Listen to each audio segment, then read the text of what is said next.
Hola, ¿se escucha bien? Muy buenos días a todos.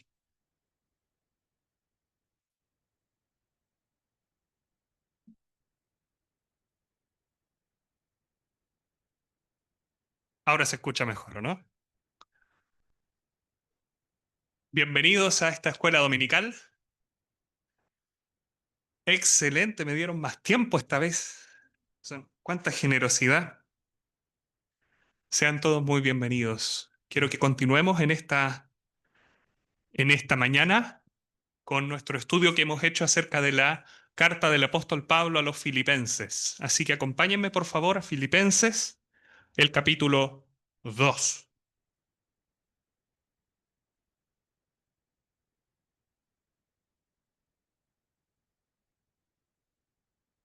Perfecto, está ahí arriba también por si alguien desea verlo ahí. Dice así la palabra del Señor, vamos a leer hasta el versículo 11. Por tanto, si hay alguna consolación en Cristo, si algún consuelo de amor, si alguna comunión del Espíritu, si algún afecto entrañable, si alguna misericordia, completad mi gozo, sintiendo lo mismo, teniendo el mismo amor, unánimes, sintiendo una misma cosa. Nada hagáis, nada hagan por contienda o por vanagloria, antes bien con humildad, estimando cada uno a los demás como superiores a él mismo, no mirando cada uno por lo suyo propio, sino cada cual también por lo de los otros. Haya pues en vosotros este sentir que hubo también en Cristo Jesús, el cual, siendo en forma de Dios, no estimó el ser igual a Dios como cosa a que aferrarse, sino que se despojó a sí mismo, tomando forma de siervo, hecho semejante a los hombres, y estando en la condición de hombre, se humilló a sí mismo, haciéndose obediente hasta la muerte y muerte de cruz. Por lo cual Dios también le exaltó hasta lo sumo y le dio un nombre que es sobre todo nombre, para que en el nombre de Jesús se doble toda rodilla de los que están en los cielos y en la tierra y debajo de la tierra, y toda lengua confiese que Jesucristo es el Señor, para gloria de Dios Padre. Hasta aquí la lectura. Les quiero pedir que me inviten o que me acompañen. Les invito, eso sí, a que oremos para que el Señor nos ayude y nos dé sabiduría. Padre Celestial, hemos leído tu palabra y hemos leído estos pasajes puntualmente que son tan inmensos porque nos hablan de la persona sin igual de tu Hijo, nuestro Señor Jesús. Te queremos, Padre Celestial, por lo tanto, pedir que sea tu Espíritu tomando lo que es de Él y enseñándolo a nosotros. Eso fue lo que tu Hijo dijo, que Él tomaría de lo que es de Él y nos lo haría saber. A esa promesa tuya apelamos en esta mañana. Bendice esta reunión. Dame sabiduría para poder hablar de ti lo recto y dispón nuestros corazones para poder ver y apreciar un poco más a la grandeza de la persona de tu Hijo. Quedamos en tus manos, en el nombre del Señor Jesús. Amén. Acabamos de leer en Filipenses, hemos estado siguiendo un poco algunos de estos pasajes de la epístola del apóstol Pablo a los hermanos que estaban en Filipos, una carta que está escrita desde una prisión, probablemente en Roma. Y yo creo que todos entenderán plenamente de que estar en una prisión en Roma sin ningún tipo de derecho humano o algo por el estilo, no era chiste. Era algo bastante angustiante. Era algo bastante fuerte. ¿Y saben qué? Esta carta escrita en esas circunstancias se le ha llegado a conocer a lo largo de los siglos como la carta o la epístola del gozo, no de la angustia, del gozo. Y eso ya nos habla algo. El apóstol Pablo muestra aquí una carta alegre, una carta feliz, una carta llena de gratitud, porque estos hermanos que están en Filipos están viviendo vidas cristianas en lo general firmes, sólidas. Y por lo tanto, para él, a pesar de estar encarcelado, él puede sentir profundo gozo y gratitud porque la fuente de ese gozo es el Señor, es Dios. El gozo es fruto del Espíritu, nos dice Pablo. Y este gozo viene de Dios mismo y ninguna circunstancia terrenal lo puede quitar o apagar. Y de hecho, en esta epístola hay lugares en ella en la que el apóstol Pablo sí menciona y sí muestra de que está sufriendo dolor, de que está sufriendo penurias, de que incluso tiene tristeza, pero sin embargo si esto fuera como una autopista de muchos niveles así, no sé si las han visto, que pasa un nivel por abajo, el gozo del apóstol Pablo va en el nivel más arriba. Las circunstancias de la vida pueden moverse abajo, pueden ir y venir, pero el gozo del apóstol Pablo, el gozo del creyente, porque está arraigado en Dios, no es como una balanza en la que si las cosas de la vida si me va bien, entonces tengo gozo, pero si me va mal, entonces tengo angustia. No es así. Su gozo es de Dios. Y por lo tanto, esa raíz del gozo hace que sea un gozo eterno aún en las peores circunstancias. Sin embargo, el hecho de que el apóstol Pablo sienta gozo por ellos, porque en general están bien estos hermanos, no significa que vaya a hacer la vista gorda ante los problemas que estos hermanos podrían tener. Y lo que ya hemos estado viendo, lo comenzamos a ver a principio de mes, hubo ahí una pausa entre medio, es que el apóstol Pablo ya va directo a tratar algunos de los problemas y estos son los verdaderos objetivos del apóstol para escribir esta carta. Uno de los objetivos más importantes del apóstol para escribirla era resolver el problema que estaba aquí en el capítulo 1, versículo 27 en adelante y el capítulo 2 también. ¿Y cuál era ese problema? Que se estaban peleando entre ellos, que se estaban agarrando. Divisiones, pleitos, hermanos o hermanas que buscaban tener preeminencia. En el capítulo 4 Pablo va a tener que retar, por así decirlo, amorosa, cariñosamente, pero va a tener que decirle, rogarle con nombre a dos hermanas que sean de un mismo sentir. Y eso es obvio, por lo tanto, de que no están siendo de un mismo sentir, de que están, ustedes saben, había problemas dentro. Y todo buen cristiano, todo creyente fiel, ¿saben lo que hace con los problemas?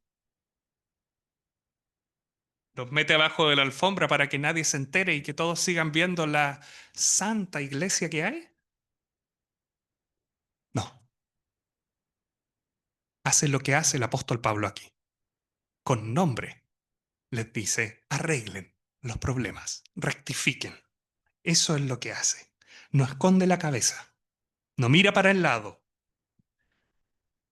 Con amor, con cariño, con ánimo de restauración, con ánimo de arreglar, pero de manera directa va a exhortar a que los problemas sean tratados, sean conversados y sean arreglados.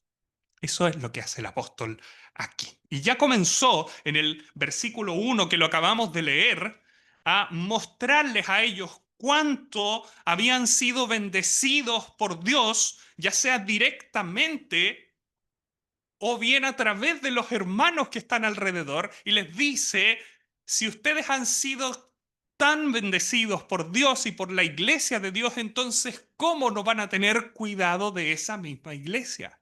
Esa es un poco la idea, ya que han usufructuado tanto de parte de la iglesia de Dios, tienen también una responsabilidad para cuidar la iglesia que es tan importante para el Señor. Y ya vimos la última reunión que estuvimos, cómo el apóstol Pablo da directrices claras de cómo hacerlo, la bajada práctica, cómo cuidar la iglesia. Versículo 2, estar firmes en unidad, tener un concepto adecuado de uno mismo en humildad, considerando a los demás como más importantes que yo. Y eso va a llevar, versículo 4, a que todos, y se va a formar una gran red de que todos se van a ir preocupando unos por otros. Eso es lo que el apóstol Pablo quiere. Ahora, lo que acabamos de leer aquí es la profundización, es llevarlo a otro nivel, a otra altura. Nos va a hacer pensar el apóstol Pablo, y yo sé que todos ustedes lo saben porque lo acabamos de leer en el ejemplo supremo. ¿Quién es el ejemplo supremo?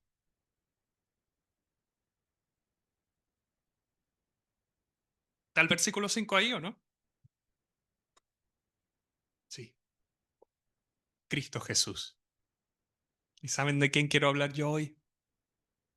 De Cristo Jesús, de mi Señor y de tu Señor. A modo de introducción a este pasaje, quiero hacer una reflexión. ¿Qué es lo que nos identifica como iglesia? O más bien, ¿qué es lo que más que nos identifica? ¿Qué es lo que nos separa la iglesia de cualquier otro grupo humano? Como, no sé, los apoderados de un curso, o los colegas del trabajo, o los vecinos de una misma cuadra que tal vez se conocen hace décadas y se forman grupos muy bonitos, ¿no? Yo creo que todos tenemos algún grupo fuera de la iglesia, secular completamente, pero que de alguna manera como que en la práctica se parece un poquitito a la iglesia. Igual tienes personas que han sufrido, que han reído, llorado juntos, que han trabajado juntos, que hermanas que cocinan súper rico también. Eh, ¿Qué es lo que nos diferencia entonces? ¿Somos acaso un grupo de scouts que nos juntamos y todos buenas personas y nos acompañamos? Yo recuerdo y les cuento una anécdota. Hace unos 6 años atrás tuvimos que con mi señora viajamos a Argentina y encontramos un grupo así. Súper unido un grupo. Familias completas que habían crecido juntas por décadas, que habían construido cosas juntos, que habían llorado cuando alguno de ellos partía, fallecía, que se habían alegrado cuando nacían bebés nuevos y que crecían juntos como si fueran hermanos, pero eran familias distintas. ¿Qué es lo que nos diferencia como iglesia de ese tipo de grupos? Ese grupo que conocimos con mi señora giraba alrededor de un aeródromo. Miren, miren lo totalmente alejado que puede ser. ¿Saben qué? Estos pasajes nos dan la clave. Lo que te diferencia, lo que nos diferencia de cualquier otro grupo humano, no es la calidad de la persona que esté al lado tuyo. No es el abrazo, no es el acompañamiento que hay, que por supuesto que es importantísimo, claro que sí, pero lo vas a poder encontrar en algún grupo artístico o en algún grupo deportivo o en un club social o con tus colegas o en cualquier otra parte. Si solo estás buscando eso, lo vas a poder encontrar y probablemente lo puedas encontrar incluso un poquito mejor que como es acá. Lo que nos diferencia es la eternidad, lo que nos diferencia es una persona, lo que nos diferencia es Cristo Jesús. Y lo que Pablo va a hacer aquí es tomar nuestra vista y elevarla y mirar más allá y decirnos, vamos a mirar a lo que verdaderamente es importante, a tu identidad, a la identidad de estos hermanos que están en Filipos, a Cristo el Señor, la persona de Él. Eso es lo que nos hace únicos, eso es lo que nos diferencia de cualquier otro grupo humano.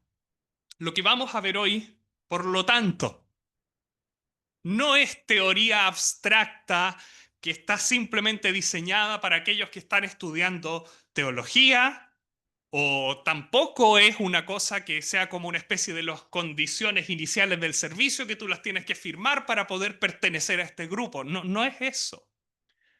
La iglesia y de hecho el apóstol lo dice, columna y baluarte de la verdad. Y sobre la verdad del Señor Jesucristo es que se construye la unidad de la iglesia. ¿Y saben lo precioso?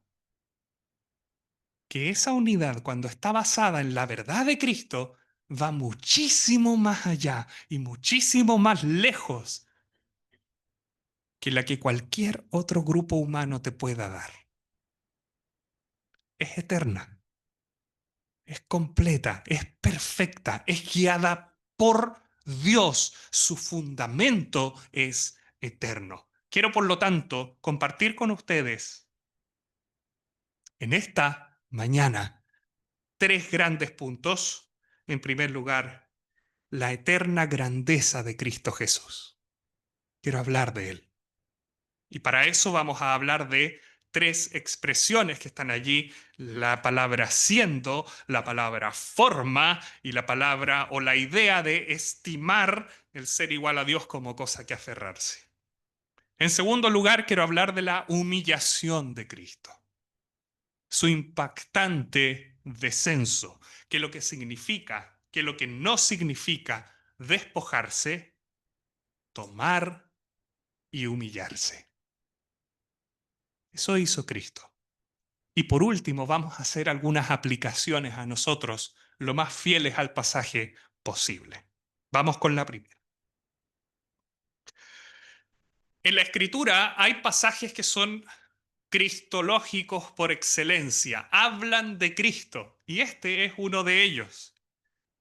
Hay algunos hermanos, no me consta, yo no soy un experto pero hay hermanos que han planteado, hermanos eruditos, que estos pasajes incluso riman y por lo tanto podrían ser una especie de himno del primer siglo que cantaran los hermanos. Precioso. Hay otros pasajes cristológicos también. Estoy pensando, por ejemplo, en Colosenses capítulo 1. Él es la imagen, Cristo es la imagen del Dios invisible. En Él fueron creadas todas las cosas. Hebreos capítulo 1, que nos habla de que Dios nos ha hablado por el Hijo. Dios habló de muchas maneras, pero ahora Dios dio su palabra final. Cristo es su palabra final, etcétera. Juan capítulo 1, otros. Versículo 6. Lo leo de nuevo. Cristo Jesús, el cual siendo. Y quiero detenerme en esta palabra siendo. A veces la pasamos por alto porque es pequeñita, pero es de extrema importancia. Esta palabra apunta, es un participio que no tiene tiempo. Siendo. Pablo lo que nos está diciendo aquí es algo inmenso y es lo primero que usted y yo, que todos nosotros tenemos que saber acerca de Cristo Jesús. ¿Quién es Cristo Jesús? Él es eterno, siendo, existiendo desde sin principio. Él es Cristo Jesús, jamás creado, eterno, Dios. Él es el único que es desde la eternidad. Cristo Jesús existe en sí mismo. No hay un punto de inicio. Ese es Cristo, ese es tu Señor. Y quiero pasar a la palabra forma, siendo en forma de Dios. Este es uno de los pasajes que han sido más mal interpretados en toda la Biblia, porque no sé si a ustedes les ha pasado que llegue alguna pareja de mormones o testigos de Jehová a la casa. Ellos a veces cuando leen este pasaje, ellos saben lo que nos van a decir. Nos van a decir, mira, Cristo es en forma de Dios, pero no es Dios, es solo la forma. Bueno, no es esa la idea del apóstol Pablo aquí. Y les voy a explicar por qué. La palabra en el original morfe significa forma, pero su uso no es el mismo que nosotros usamos para referirnos a forma externa. Es más bien la manifestación externa de lo que está adentro. Esa es la idea. Es una realidad interna que se muestra hacia afuera. Es la naturaleza. Y de hecho, si buscan algún diccionario griego y buscan la palabra morfe, típicamente la primera definición que van a encontrar es naturaleza. No fachada, naturaleza interna, el cual siendo de naturaleza Dios, eso dice este pasaje, Cristo Jesús es de la misma naturaleza que Dios, Cristo es Dios. Y hay otra razón también. ¿Quiere Pablo entonces decirnos que Cristo Jesús no es Dios, es solo forma de Dios? Versículo siguiente. Perdón, el mismo versículo, pero lo siguiente no estimó el ser igual a Dios. Lo que Pablo tiene en mente es que Cristo Jesús es igual a Dios.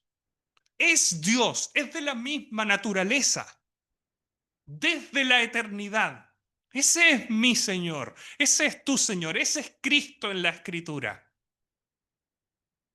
No es simplemente un hombre. Él es desde la eternidad, Dios. Pablo aquí lo que está diciendo con esta palabra, forma, es naturaleza, porque él tiene claro que Cristo Jesús es Dios. ¿Y quieren un argumento más? Versículo siguiente, 7, ahora sí, también está la palabra forma, tomando forma de siervo. Y ahí viene la pregunta que se han hecho varios hermanos y es más o menos así. ¿Cristo Jesús solo tomó la fachada de un siervo o fue un siervo de verdad y sirvió a los demás? Él es el siervo de Jehová. Por lo tanto, si él tomó la forma para referirse, la forma de siervo para referirse a que es un siervo de verdad, en el versículo anterior, también la palabra forma se ocupa para referirse a que él es Dios de verdad y no solamente la fachada. Esa es otra argumentación más. Qué precioso pasaje. Qué hermoso pasaje. Hay un comentarista que lo dice de la siguiente manera. Solo Dios puede existir en forma de Dios. Este pasaje afirma indiscutiblemente la eterna, plena y completa deidad de Cristo. Ese es tu Señor. Piensa en Él. Y te voy a decir por qué en un minuto más. Estimó el ser igual a Dios como cosa a que aferrarse. Él no lo hizo, siendo en forma de Dios, existiendo de la misma naturaleza de Dios desde la eternidad pasada, no estimó, no consideró, no evaluó el ser Dios como si fuese un botín, como si fuese un tesoro, como si fuese algún derecho que él pudiera egoístamente aferrarse a eso y decir, sabes que yo no quiero deshacerme de esto. Ellos, esas personas que se pudren en el infierno, no. Cristo Jesús no lo hizo. Cristo Jesús vio que nosotros íbamos a literalmente podrirnos en el infierno y él dijo, yo voy, yo voy. Ese es Cristo el Señor. Y cito a un hermano un puritano, hace casi 300 años atrás, que decía, el Hijo consideró que su igualdad a Dios no le exentó del trabajo de sufrir y morir, sino que de manera única le calificó para eso. Él, por ser Dios, no dijo yo estoy exento de sufrir. Al contrario, dijo por ser Dios, yo soy el que debo hacerlo. Y eso es precioso. Eso es lo que nos está diciendo este pasaje. Y otro hermano dice, su deidad no le guió a tomar ventaja de la humanidad, sino a servirla. Cristo Jesús. La grandeza de Cristo Jesús eterna, pero también con mi segundo punto, la humillación de Cristo, su impactante descenso. Palabra, versículo 7, sino que se despojó. Por el contrario, se despojó a sí mismo. La idea es rebajarse. ¿Qué es lo que no significa esta palabra despojarse? Lo que no significa es que Él elimine sus atributos divinos. Cristo Jesús no elimina su naturaleza divina y no elimina sus atributos divinos. Él es Dios y tiene siempre todos los atributos de Dios, porque Él es Dios. ¿Ustedes conocen a un hermano que se llama Evis Carballosa? Un hermano que es un comentarista muy respetado, un maestro de las Escrituras. Él plantea la idea de esto como que Cristo Jesús, siendo el Dios eterno, puso un velo, cubrió temporalmente la manifestación externa de sus atributos, teniendo plena potestad sobre ellos, no hizo alarde de ellos. Esa es la idea. Sigue estando vigente. Él sigue siendo omnipotente, Él sigue siendo omnipresente, Él sigue siendo glorioso, sigue siendo omnisciente, sigue siendo incognoscible por medios humanos, santo, perfecto, justo, Señor, creador y sustentador. Pero vino como un hombre y vino a un pesebre y lloró y le tuvieron que cambiar paños. Ese es mi Señor. Colosenses 2:9, en Él habita corporalmente toda la plenitud de la deidad. Primera de Juan capítulo 5, versículo 20, hablando de Jesucristo, este es el verdadero Dios y la vida eterna. Y Juan capítulo 1, hablando de el verbo, como Cristo es el verbo, en el principio era el verbo y el verbo era con Dios y el verbo era Dios. Y después más adelante el versículo 14 dice que ese verbo eterno se hizo carne, tomó, adquirió una naturaleza humana. Y ahora cito a Juan Calvino, Jesús descendió al nivel de la humanidad para que no hubiera nada en su apariencia diferente a la condición común de un ser humano. Y lo hizo voluntariamente. Se despojó a sí mismo. ¿Quién se despoja a sí mismo? Normalmente el ser humano, nadie se despoja a sí mismo. A uno lo despojan. Si yo voy por la calle, yo no le entrego las cosas voluntariamente a alguien. Me tienen que asaltar para que yo le entregue las cosas. No me despojan. Perdón, me despojan a la fuerza, yo no me despojo. Él se despojó de la gloria eterna. Ahora, también hay que entender algo en el versículo 7, que la forma en la que Él se despoja no es quitando, sino que es adquiriendo. Eso dice el versículo 7. El versículo 7 dice que la forma de despojarse no es perdiendo, sino es ganando algo más, es obteniendo algo más. ¿Qué obtuvo? tomando forma, naturaleza de siervo, hecho semejante a los hombres.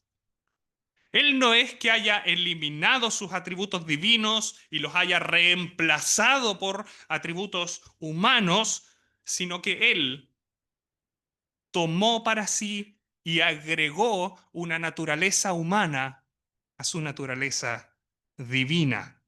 Nunca renunció a ser Dios, pero sí adquirió algo que no tenía: humanidad. El perfecto Dios, perfecto hombre, una sola persona, con dos naturalezas, completamente divina, completamente humana, sin mezcla, sin confusión, unidas de forma inseparable. En teología existe un término para esto y se le llama la unión hipostática de Cristo. Una persona, dos naturalezas. Solo Dios puede hacer esto. Para nosotros es algo que nos revienta la cabeza, porque nosotros somos una persona con una naturaleza. Y es absolutamente imposible de entender. Y de hecho, por eso Pablo, cuando habla de esto en otra epístola, él dice que es grande el misterio de la piedad, es grande el misterio, Dios fue manifestado en carne. Eso es muy grande, es un misterio. Dios fue manifestado en carne, misterio. Así es, lo creo, lo abrazo, lo atesoro, pero no lo entiendo a cabalidad. Estamos hablando de lo más profundo, el Hijo eterno.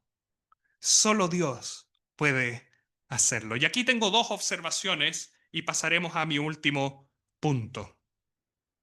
Este pasaje, de esta manera, nos ha ido llevando a lo que nosotros conocemos como la Santísima Trinidad. Nosotros creemos y afirmamos que existe un único Dios, no tres dioses, un único Dios eterno, todopoderoso, omnipresente, omnisciente, omnipotente, santo, glorioso. Pero cuando Cristo vino al mundo, se nos reveló este misterio.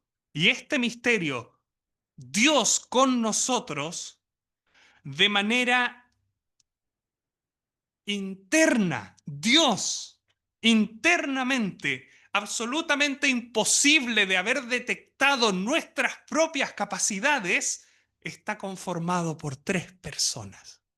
Un Dios, una naturaleza, tres personas: Padre, Hijo, Espíritu Santo. Todos ellos en total concordancia, en el mismo valor, la misma dignidad y gloria. Es la naturaleza íntima de Dios. Así es Dios en la intimidad. Tres personas, un Dios.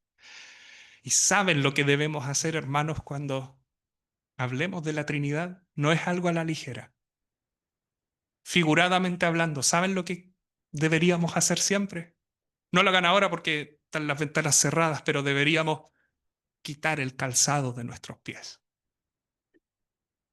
porque estamos pisando tierra santa.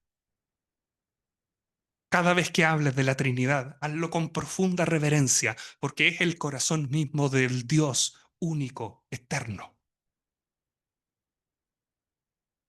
Y lo segundo, cada vez que hablemos de la Trinidad, ¿sabes a lo que nos llama la Escritura? A postrarnos y a adorar. Ese es Dios. Y yo, por lo tanto, le voy a adorar y agradecer. El versículo termina: sino que se humilló a sí mismo. Su bajeza, su humildad llegó al extremo de servir a los demás, de lavar los pies a Judas, de llegar a la muerte de cruz, muerte que estaba reservada para los peores criminales, los que ya no tenían posibilidad de reinserción o de redención, o los traidores, pero resucitó al tercer día. Y hoy está vivo, plenamente vivo.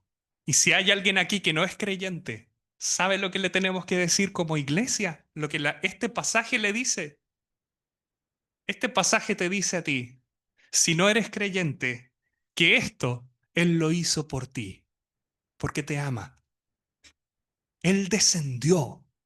Él siendo el eterno Dios, vino y llevó Él mismo nuestros pecados en su cuerpo sobre el madero. Y el apóstol Pablo dice también en que siendo aún pecadores nosotros, siendo tú y yo pecador, Cristo murió por nosotros. Él se hizo hombre, el Dios eterno se hizo hombre y llegó a una cruz por ti y por mí. Créelo. Y si hay algún creyente acá,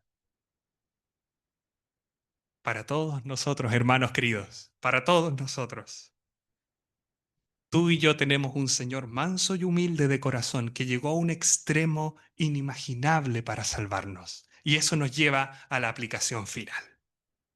¿Cómo llevamos esto a la práctica?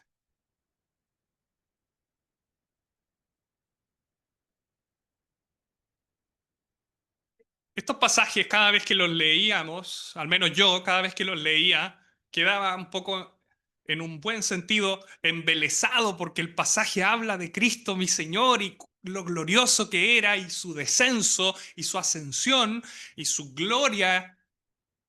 Y a veces nos perdemos un poco el contexto. Versículo 5. Este pasaje está aquí no para decirnos exactamente Cristo es así, no es una clase de teología, es un ejemplo.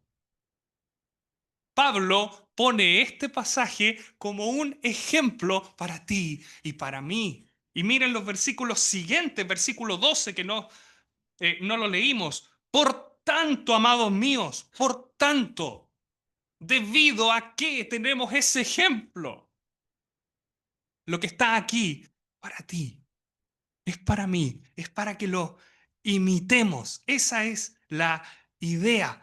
Haya pues en vosotros este sentir, esta misma estructura mental, la misma actitud del pensamiento, de los sentimientos, de los afectos, del corazón hacia los demás. Humillarme yo para que otros puedan ser beneficiados.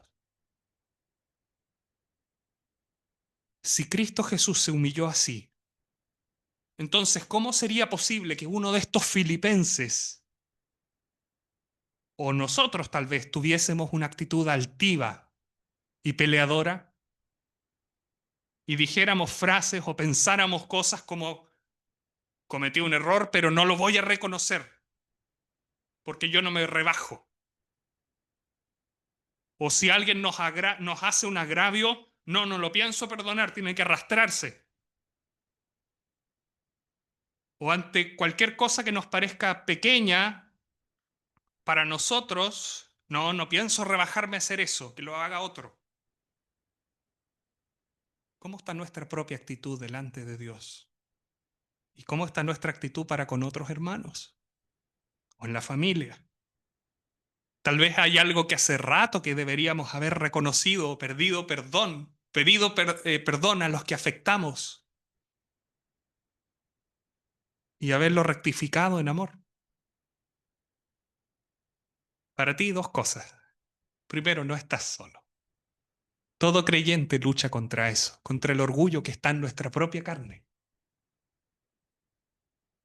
Pero segundo, el hecho de que todos caigamos en eso no significa que esté bien. Este pasaje mismo es la prueba de eso.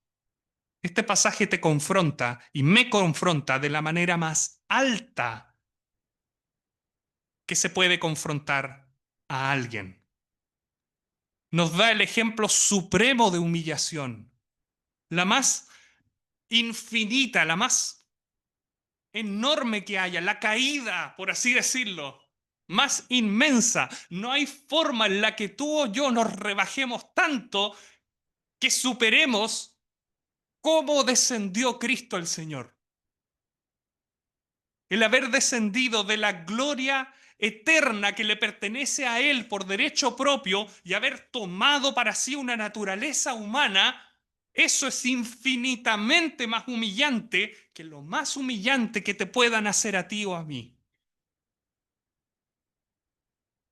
Y por lo tanto, tenemos que hacer exactamente eso cuando se trata de nuestros hermanos. Y si a eso agregamos la muerte en cruz, entonces ya ahí el ejemplo queda completado. No hay nada más que podamos eh, hacer o argumentar. Tienes y tenemos todos nosotros que tener esta misma mentalidad de Cristo Jesús. Cada vez que haya alguien que te afrente, tal vez algún subordinado que te trate con desprecio, tal vez alguien que te insulte, tal vez algún hermano que habló mal de ti, o dice o actúa de una manera que te ofendió, que te sientes enojado o enojada, frustrado, y estás con algo contra él, aun si ese hermano está equivocado, en ese momento, antes de actuar, acuérdate de este pasaje, haya pues en ti la misma actitud que estaba en Cristo Jesús, el cual descendió desde la gloria eterna a morir por ti y a morir por mí. En ese momento de rabia, de enojo en el que nuestro ego está siendo dañado, recordémonos cuánto se humilló nuestro Señor Jesucristo. Imitémoslo en su mansedumbre y en su humildad de corazón, y por lo tanto actuemos con gracia, con sabiduría, examinándonos a nosotros mismos primero, con misericordia. ¿Y saben qué? Se va a cumplir lo que él mismo dijo. Hallaremos descanso para nuestras almas. Con profundo amor, cariño y respeto, a veces tengo la sospecha de que tal vez más de alguien, tal vez necesite ir a darle un abrazo y pedirle perdón a otra persona en este salón. Tal vez todos nosotros. Tal vez todos nosotros necesitamos reconocer. Y ante la luz de lo que hizo Cristo en este pasaje, lo que nos dice la Biblia aquí, que Cristo Jesús, el único que no merecía ninguna humillación, se humilló en una distancia infinita, debemos hacerlo. Y ya por último, y con esto cierro. Para la próxima semana, este es un gancho que les dejo ahí. La actitud de humildad no pasa desapercibida para Dios. Dios la premia. Si Dios lo permite, la próxima semana veremos lo que continúan los versículos de cómo Dios le exaltó hasta lo sumo. Y eso también nos incluye a nosotros, porque Dios resiste a los soberbios, pero da gracia a los humildes. Muchas gracias por su atención. Cantemos un poquito.